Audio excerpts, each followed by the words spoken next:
यहाँ उपस्थित जोग प्रसाद जी, लालचंद भाई, हरिंदर सिंह जी,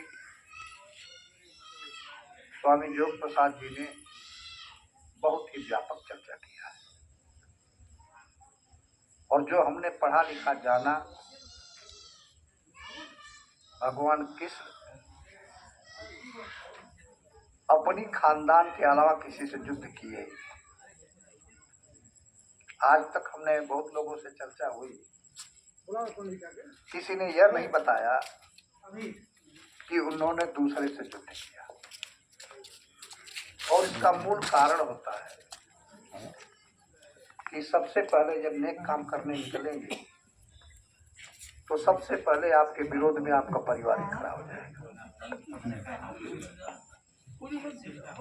आप कोई भी काम करने निकलेंगे तो परिवार खड़ा होगा, और जब परिवार खड़ा होगा तो जितने भी महापुरुष हुए हैं उन परिवार के लोगों के खिलाफ खड़े हो गए हैं, और जब परिवार के लोगों के खिलाफ खड़े हुए हैं तो वही समाज और राष्ट्र के लिए काम कर पाए। किसी चीज के निर्माण में 3 कड़ी है। पहला है परिवार, दूसरा है समाज, तीसरा है राष्ट्र। परिवार यह चाहता है कि चाहे कोई भी हम काम करें, कितना अधिक से अधिक हम तरक्की कर जाए, चाहे समाज की हानि हो। लोग गांव में चर्चा करते हैं कि कोई समाज का ठेका ले ले हवा।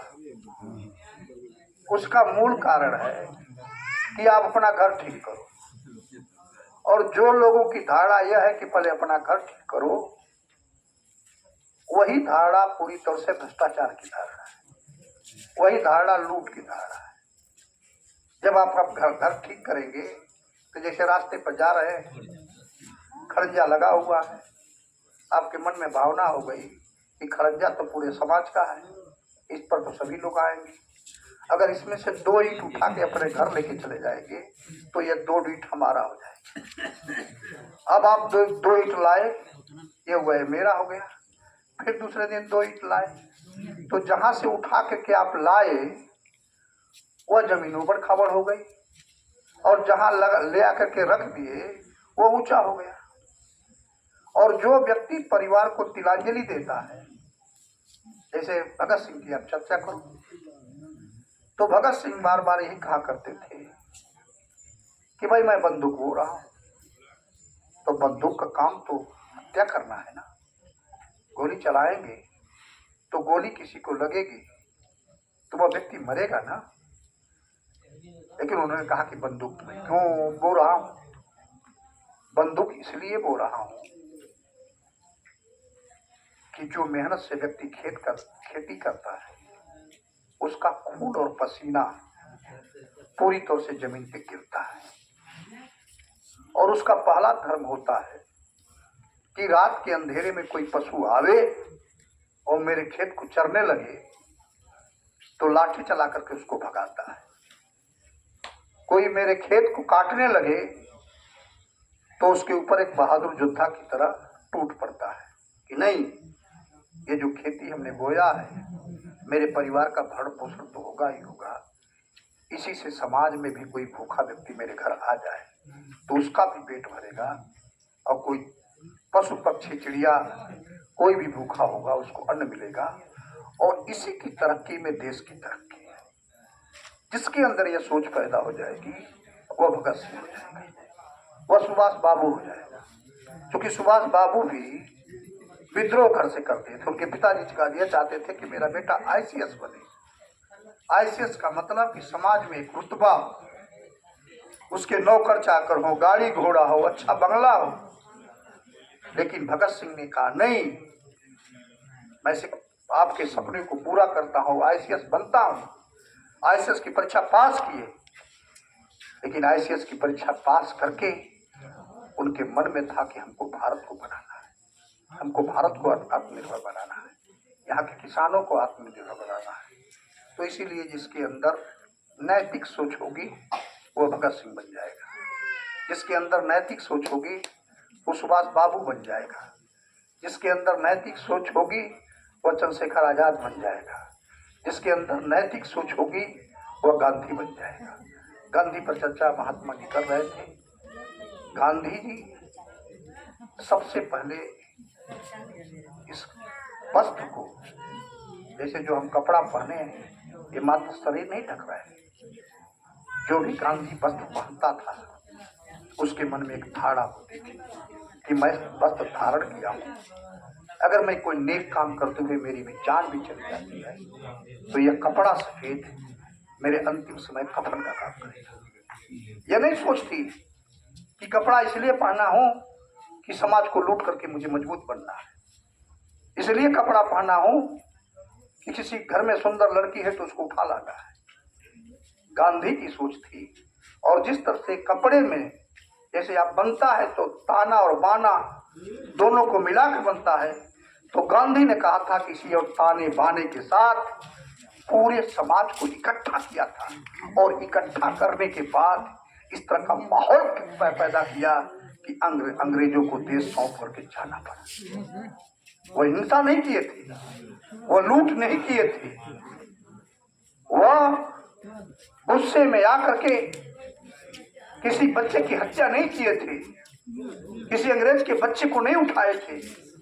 और जो लोग गांधी की चर्चा करते हैं वो ये भूल जाते हैं कि वो ये नहीं कहते थे कि मेरे गाल पे एक छापर मारो तो उसको दूसरा गाल दे देते। यह काम कोई कायर व्यक्ति नहीं करता, यह काम बहादुर व्यक्ति करता है। जैसे कैसे करता है? गांधी ट्रेन में जा रहे हैं और उस समय जो काले लोग थे उनके लिए बोगी अलग थी कि उसमें काले लोग जाएंगे, दूसरे डब्बे थे उसमें कोई भी भारतीय व्यक्ति नहीं बैठ सकता था। गांधी जी डरते तो जहां काले बैठते थे वहां जाते, गांधी सीधे जहां अंग्रेज बैठते थे उस बोगी में घुस जाते हैं और उनको उठा के फेंका जाता है। और फेंकने के बाद गांधी डरते नहीं है, फिर हिम्मत जुटाते हैं। अंत में उस लोगों की अहिंसा का मतलब है एक व्यक्ति के अंदर नैतिक साहस पैदा करना। अहिंसा का मतलब कायरता नहीं है। जैसे एक सूत्र है मेडिकल साइंस में कि जब किसी के शरीर में आप आला लगाओगे तो उसका पारा नीचे जाता है, और जब आपके शरीर में पूरी तौर से मिल जाता है तो जैसे शरीर आपका टेम्परेचर शरीर का होता है उसी तरह से ऊपर बढ़ता है और फिर धीरे धीरे धीरे धीरे नीचे आता है और वो माप करके बताता है कि आपके शरीर का टेम्परेचर कैसा है। तो अहिंसा मनुष्य का टेम्परेचर तय करता है कि मनुष्य को अपने अधिकारों के लिए, अपने कर्तव्यों के लिए, अपने स्वाभिमान के लिए, अपने समाज और राष्ट्र की रक्षा के लिए, अपने जीवन में ईमानदार होना, यह सबसे बड़ा गुण है। और हमने, हमारे साथ ही कहते हैं कि आप दूर चले गए, मैं कभी दूर नहीं रहा।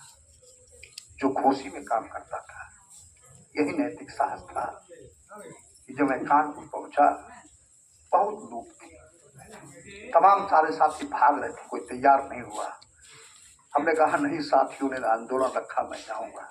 और मैं जाते जहां उन्नाव में कोई बोलने की हिम्मत नहीं रखता था वहां जाकर के जिला विद्यालय छक्कों को ताला में बंद कर दिया। और जैसे ताला में बंद किया पूरा का पूरा उन्नाव मेरे साथ खड़ा हो गया। साहस किया, आप साहस करके कहीं भी खड़ा हो तो ये निश्चित है कि आने वाला कल आपका हो जाएगा। गोसी में भी आप बताओ, यहाँ डरते थे लोग, एक साथ खड़ा नहीं होते थे, आपस में भाई की हत्या करने के लिए तैयार होता था, लेकिन एक व्यक्ति समाज को बचाने के लिए इकट्ठा नहीं होता था। हमने यहाँ भी रह करके सारे लोगों को इकट्ठा किया और इकट्ठा करके एक आवाज देने का काम किया।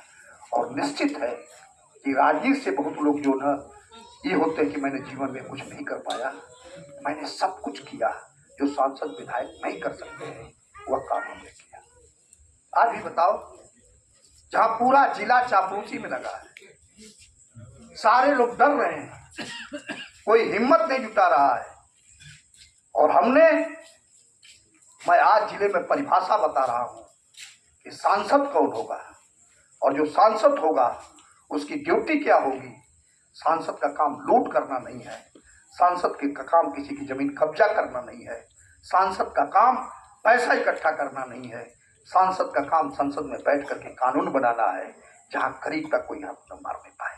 और जब सांसद लुटेरा हो जाएगा, जब सांसद लूट करने लगेगा, जब सांसद लोगों के अधिकारों को कुचलने लगेगा, जब सांसद गोलबंदी करेगा, जब सांसद अपने गाड़ी में माला लेकर के चलेगा और लोगों से कहेगा मुझे माला बनाओ ताकि लोग हमको समझे कि हम राबर हैं, जब ऐसा नाटकी सांसद हो जाएगा तो वह जिला पूरी तौर से बर्बाद हो जाएगा, टूट जाएगा और अपने पीछे चापलूसों की गैंग में जाएगा।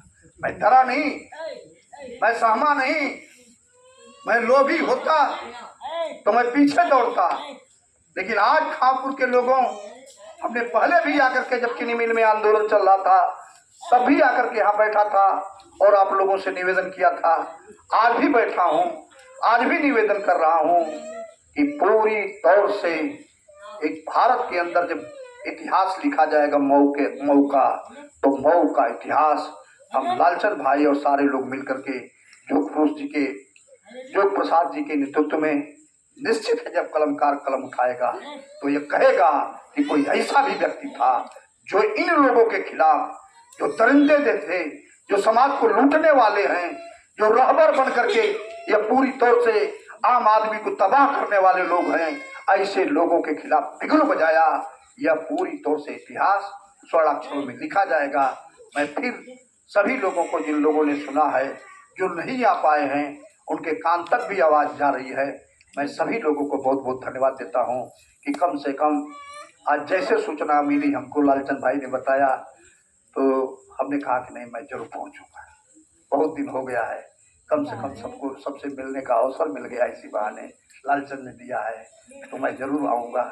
और मैं आप लोगों के बीच में आया, मैं इस धरती को प्रणाम करता हूँ, बुजुर्गों को प्रणाम करता हूँ।